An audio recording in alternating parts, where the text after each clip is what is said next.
Tara, I just put it in the chat. Here we go.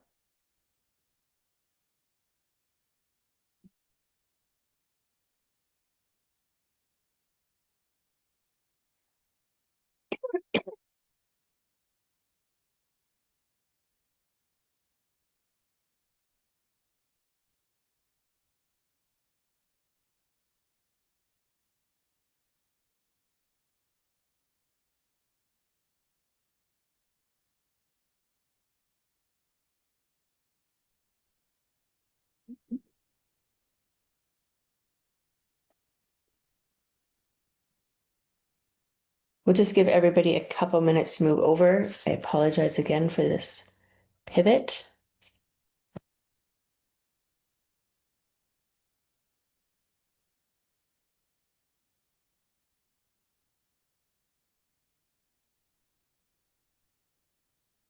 I'll just ask everyone as you join if you can just turn your microphones off until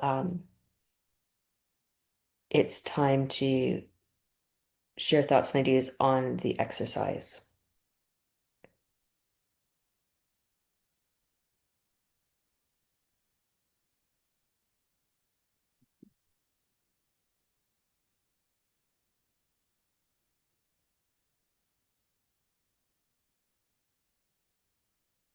Monica, these ubes are filled with like cream.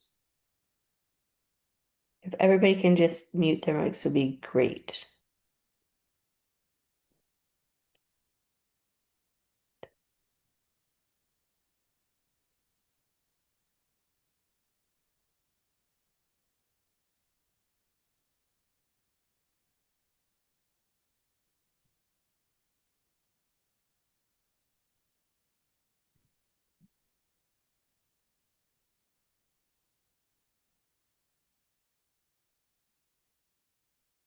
All right, we will get started. Tara, if you can manage the waiting room, that would be great. Will do. So thanks everyone for joining us today. Sorry about the quick move over to Zoom. I think we'll just stay in Zoom for the rest of our injects. So we'll get started. So today is going to be an overview of debrief 2 and the results that came in, as well as a briefing of inject number 3. So like last time, we're going to go over where we were, reminding everyone that it is still May 1st at 2:45 in the afternoon, and it's a Friday afternoon. We'll go through how teams responded, some submission highlights. Garth will provide some insight into the submissions and the scoring, as well as we'll go over the leaderboard for this inject and the overall leaderboard, and then we will introduce inject 3. So where we left off, there was a confirmed cyber. We had recovery may be compromised, fuel is an issue across the country, and communications are degrading.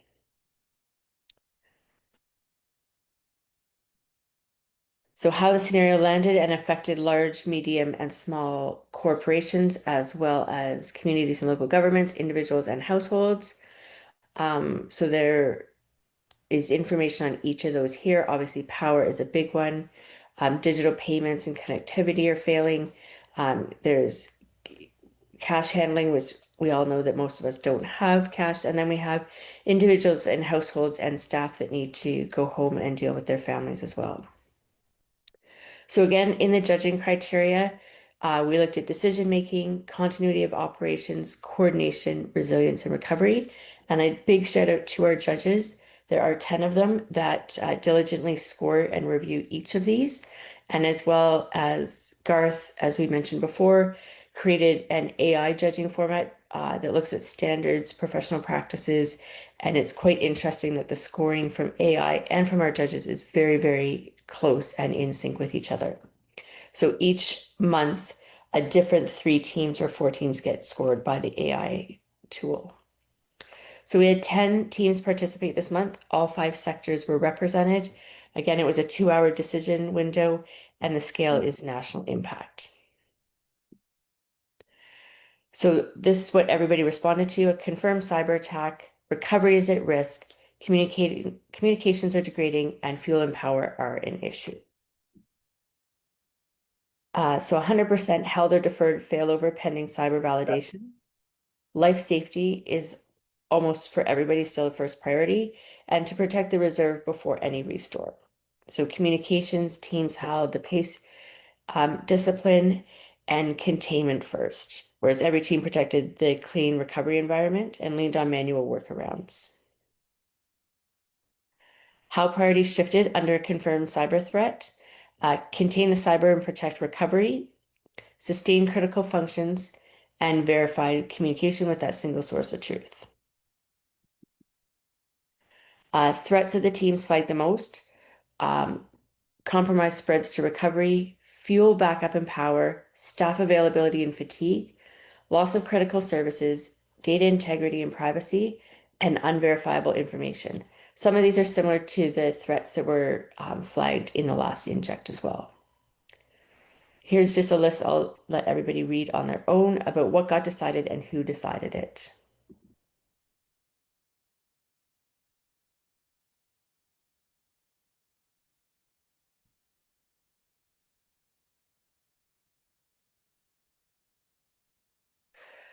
So critical functions were protected: cyber containment, emergency services, life-saving operations, water and wastewater, payments and settlement and access to funds, incident command, and verified internal and external communications.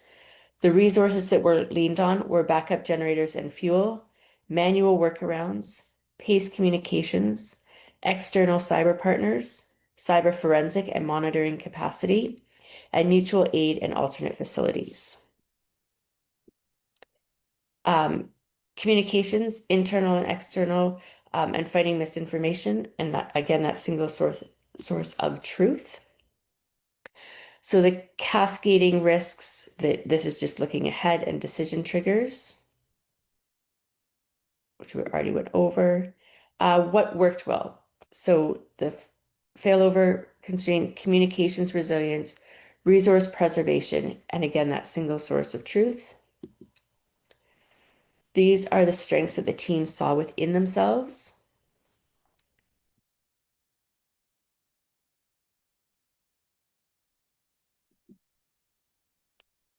And some common gaps: cyber capacity, um, manual operations with limits unknown, breach and notification gaps, and undefined triggers. So standout thinking from Inject 2, we just pulled a few of the teams and some key highlights for each of those. So to a shout out to those teams. And again, we'll post this presentation to the website as soon as we're done here so that you can read all the fine details.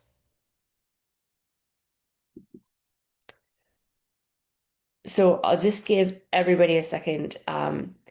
What did you learn from Inject 2 before we get into any scoring? If anybody wants to turn on their mic and share or pop it into the chat.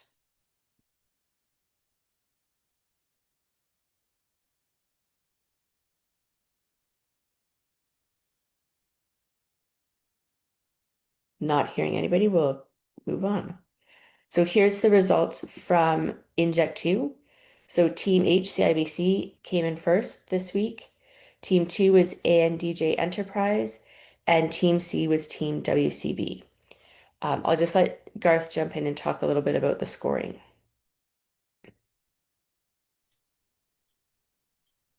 Hey, everybody. Hope everybody's enjoying this process as much as I am. There's a few things. The teams that did really, really well on the scoring, at least from my perspective, were the ones that had the best situational awareness. You're gonna get noticed anyway. And pizza delivery is great. How's the pizza? And all your decisions were evidence-based as opposed to gut feelings or reactionary. People with strong governance structure, where your decision tree is identified, those did really, really well.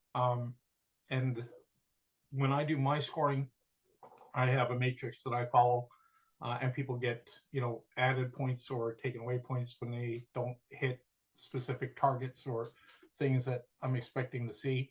I can't tell you how AI does it. It just does it, and it's actually very, very accurate to what all the rest of the judges do. But just keep that in mind that those are the things that are being looked for. The strongest overall submission that I saw, they were the ones who recognized right away that this wasn't just a matter of bringing IT back online. It was cyber containment. They balanced executive pressure with operational continuity. They looked at the generator limitations, any communications degradation, and took all of that into account before they made their decisions on what they're going to do next or how they were going to respond. So keep those things in mind for the next Inject, that lean heavily into your governance structure, and make sure that you stick by what you are doing, and that all your decisions are made based on the data that you've gathered.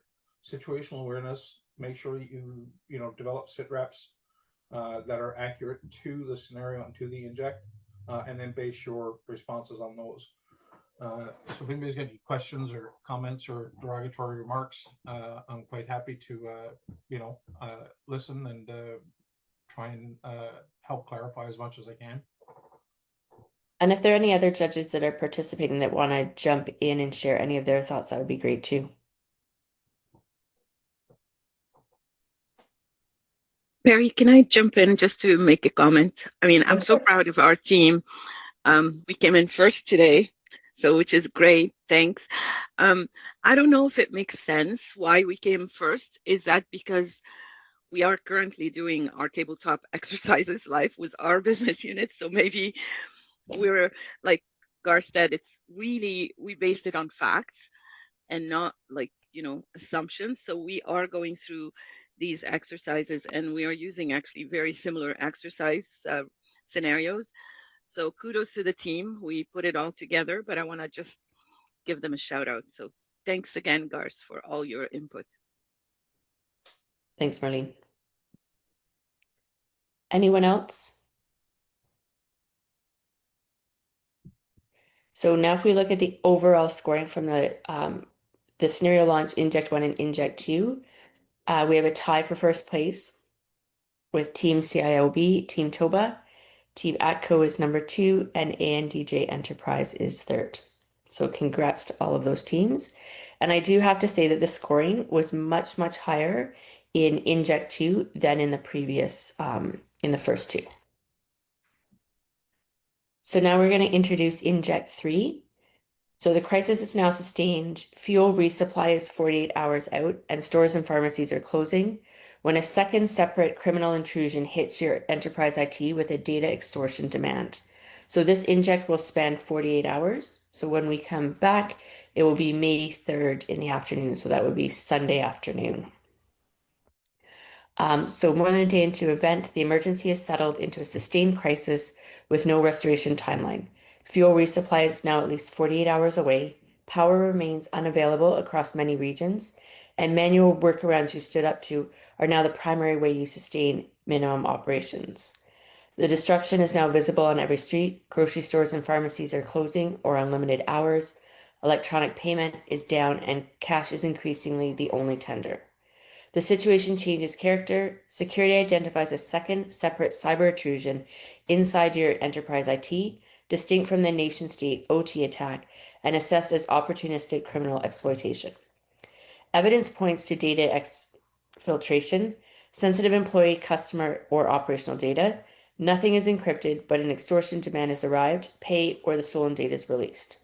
With systems degraded, you cannot yet confirm what was taken or whether the intrusion was contained.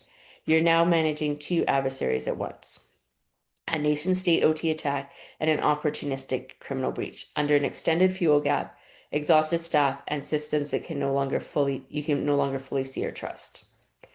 So in this, the professional practices are addressed are risk assessment, incident preparedness and response, crisis communication, coordination with external agencies, and the risk and resilient trends are listed there.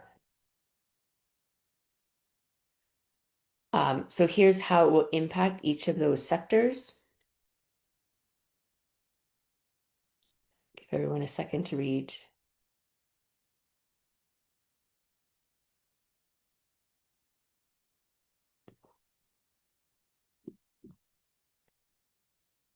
So now that you're managing 2 concurrent cyber threats, here's some discussion questions. Do you engage, ignore, or refer the extortion demand?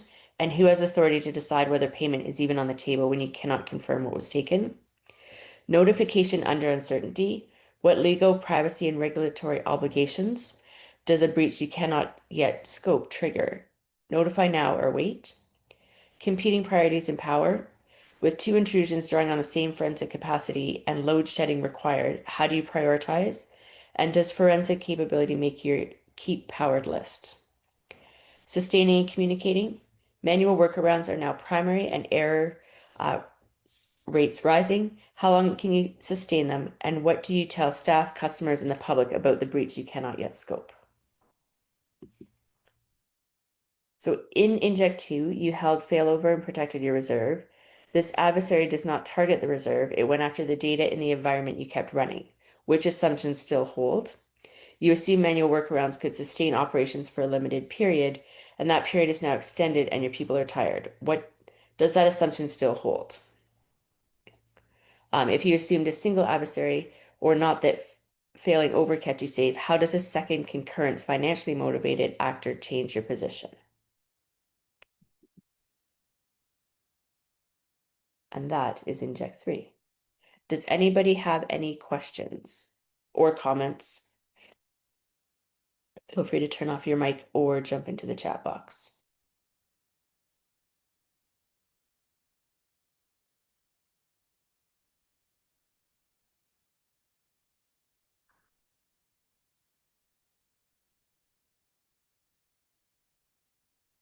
Give everybody a couple more minutes. Feel free to jump in.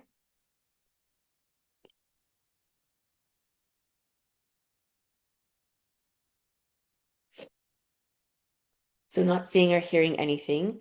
Thank you all for being patient and switching over and participating today. We will have all of this posted to the website within the next hour or so, as well as the information on Inject number 3.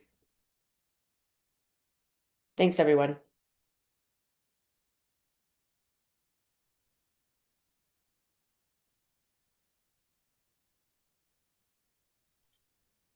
Thanks, everybody. Have a great weekend.